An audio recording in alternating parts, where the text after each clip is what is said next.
I am the editor and now co-director of ICP. It's so great to see some of your faces again and to see a lot of these new faces for me. Yeah, sorry, Jory had to log off. She had another meeting. She is doing a very cool project at Stanford and hopefully trying to get us some more connections there with ICP. So we are hopefully trying to expand. And we just accepted our current year's cohorts and sent out emails. So it's been really fun. This is a great time. Let me see if I can screen share. Is that possible? Here we go. Okay, can y'all see it? Yeah, perfect. Okay, Yes, so, but you need to put it in presenter mode. oh, how do I do that? Oh, God. There's an icon at the bottom that looks like a little screen, or you could go view slides to show. There's a View. slideshow button there, right where your cursor's at. Yeah, thank you. Did it work? Yes, Great, thank you. Sorry, this is my first time presenting like this, so this is very fun. Um, okay, so we are Ilíiaitchik ICP, the Indigenous Correspondence Program. Ilíiaitchik means to speak good words in Crow. And then what are we? We are a 10-month environmental storytelling program. It was founded by Alexander Cotnoir and Jory LaFrance. Alexander stepped away this year for personal reasons, and I'm stepping up. I've been with the program for 4 years. This is my fourth year, and it's been going for five. Um, Anybody who is an Indigenous undergraduate or graduate can apply for it. You just have to be the undergraduates is TCUs only. You have to be within the US, and we just want you to be involved somehow in environmental solutions and storytelling. If that interests you, then you apply. Um, yeah. And then our mission to support greater participation by Indigenous students. How I like to put it is our goal is instead of taking Indigenous scientists and forcing them into the journalism sphere, it's rewriting the journalism sphere around Indigenous scientists and storytelling. So much of our history, knowledge, and science has been lost because of the language that we use. I grew up in Black Mesa, Arizona, with the Peabody coal mine, and I grew up my entire life hearing that the coal seam that was being mined was the liver of Mother Earth. And what does coal do for water? You know, it cleans and purifies it. And what does our liver do for our bodies? It cleans and purifies our blood. And what is water if not the blood of Mother Earth? And so, looking at it, when we were going up against the Supreme Court and fighting back against Peabody coal for the mines, because of our terminology, we were written off and discredited because we use things like the liver of Mother Earth. So it's about rewriting how those standards so that the next time somebody comes up against something like that, people are prepared and willing and accepting to hear the terms liver of Mother Earth and accept it and enjoy it and love it as well. So that's a huge part of it. We look into personal growth, community, skill building. These are our pillars. And then we do one-on-one storytelling mentorship, which is what I do with each student. So I have been working in the film world for 22 years. Oh, wow, that's a long time. And so I have been very lucky to be doing storytelling for a very long time and to be participating in this and to love what I do. And so this is yeah, so I get to be very lucky to like do this one-on-one with them. And then we bring in other Indigenous storytellers from all different sorts, from Alaska to Maori and New Zealand. Like we work with anybody who is a storyteller who has indigeneity and can bring something new to it. And we do this through peer review sessions where they get to know each other. We also provide limited financial support and storytelling equipment to help with recording and questions.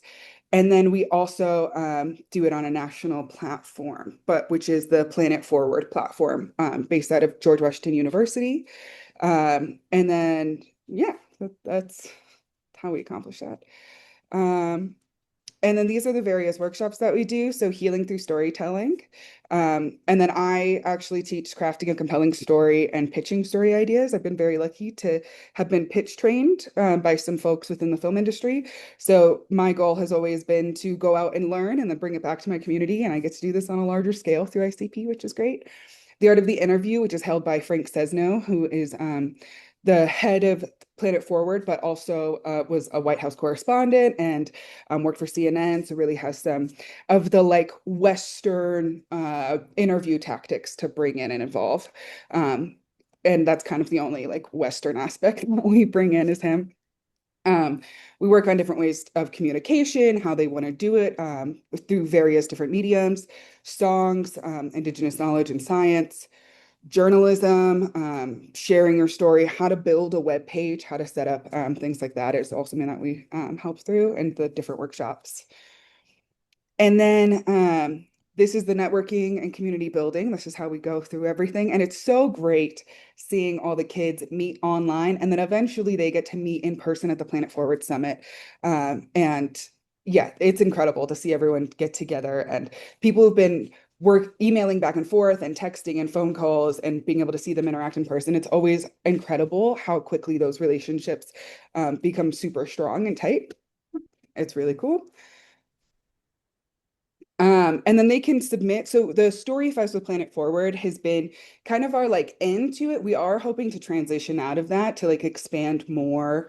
But it's a good like time frame and goal for the students at the moment to work towards. And it just gives like a good guidelines so that we have some to go. But we are hoping to expand. We're always trying to get more students to uh, submit more stories and to find other platforms for them to be out on.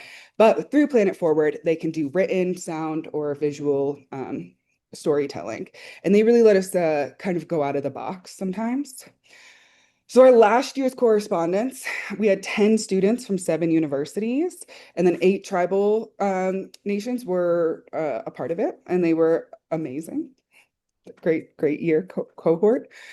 With topics such as the Kanaka Maoli, Indigenous knowledge and volcano research, the Indigenous pilgrimages, the Salt Run, which was the Ana Atom, which was really cool.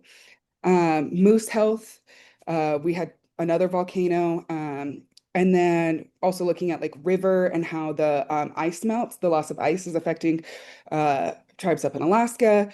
We looked, yeah, it was a really interesting year with all the students and their ideas. It always is, but this one was, I think, really special. What was really cool was this year we really branched out on the story mediums. So one of our students who did it on light pollution actually did a virtual museum exhibit, which you can go and check out. It's really fun to look through, and she interacts with tribes from all over the country. Um, uh, Derek did a zine, which is amazing about the salt run. Incredible. And then Lindsay did a drum burning about the ice melt in Alaska. We also had a poem with an interactive timeline, a personal essay, and then a written essay.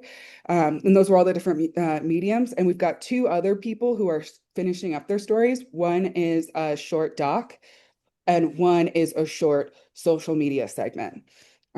So hopefully those get done soon. And it's really cool to see that continuing to go. And then we have just accepted 8 of our year 5 correspondents. We are hoping to accept 10 this year, but we are just waiting for some more information. And so the current students that we've accepted are Luta Keegan Tubles, Kaylin Allen, Cheyenne Kippenberger, Julia Perez Pacheco, Tyler Moore, Tassi Maso Molina, Azalea Harvey Leo, and Haley Bobby Trujillo.